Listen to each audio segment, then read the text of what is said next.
வணக்கம் எல்லாருக்கும்.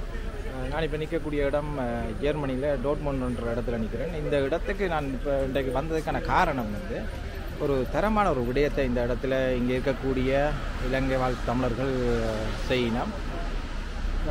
அது என்னென்னா திருவள்ளுவருக்கான ஒரு சிலையை ரோட்டில் திறக்கினோம், ரோட்டுக்கரையோட திறக்கினோம். எல்லாருடைய பார்வையும் திருவள்ளுவர் மேலே இருக்கக்கூடிய மாதிரி ஒரு சன நெருக்கடி இருக்கக்கூடிய ஒரு இடத்துல இந்த நிகழ்வை செய்யணும். இந்த அரசாங்கத்தின் ஒத்துழைப்போடு இந்த விடயத்தை செய்யணும். அந்த நிகழ்வை பதிவு செய்வதற்காகவும் அதை உங்களுக்கு காட்டுறதுக்காகவும் நான் இந்த இடத்துல வந்து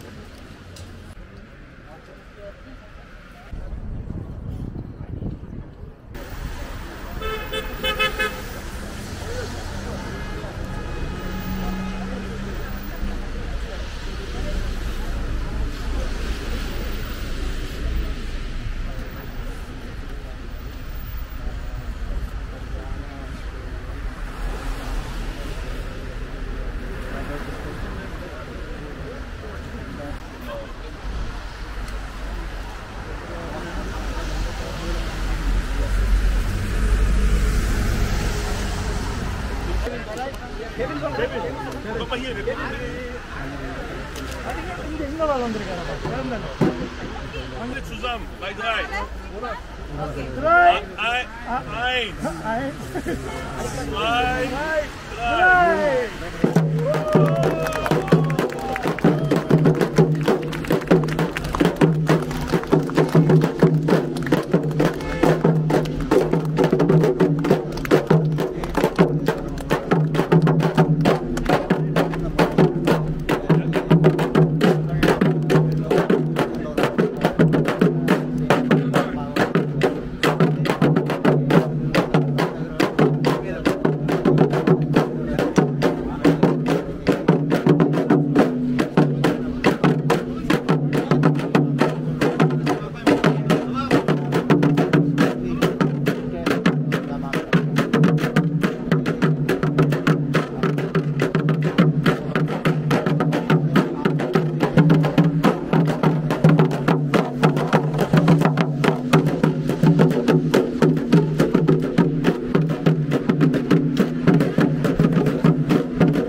Aber ich sage natürlich sehr, sehr gerne was.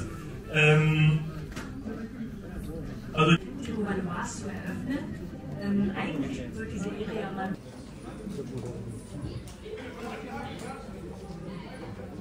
மொழியும் கலையும் கலாச்சாரமும் வளம் பெற்று வளர்ச்சியும் முயற்சியும் அடையும் பொழுதே தேசிய இனக்கட்டமைப்பு இறுக்கம் பெறுகின்றது, பலம் பெறுகின்றது. மனித வாழ்வும் சமூக உறவுகளும் மேன்மை பெறுகின்றது. தேசிய நாகரிகம் உன்னதம் பெறுகின்றது.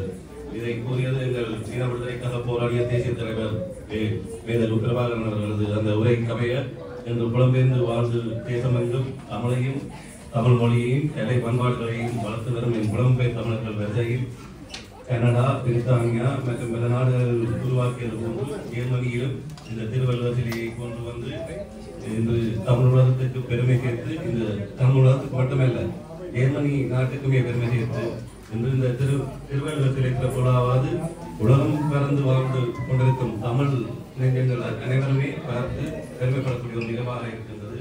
இந்த திருவள்ளுவர் சிலையை செய்வதற்கு உதவியாக நின்ற உங்கள் அனைவருக்கும் உலக தமிழ் உள்ளங்களுக்கும் நன்றிகளை தெரிவித்துக் கொண்டு மீண்டும் இந்த வார்த்தைகளை தெரிவித்துக் கொண்டு இந்த சிலை திறப்புலாவது சபேதன் அண்ணா எனக்கு சமூக வலைத்தளங்களை அறிமுகமாகின்றார்.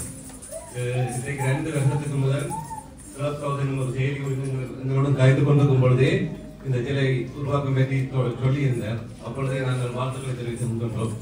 அந்த வகையிலே இந்த கிளப் ஹவுஸ் நண்பர்கள் சார்பாகவும் இந்த வாழ்த்துக்களை நான் தெரிவித்துக் கொள்கிறேன். நன்றி.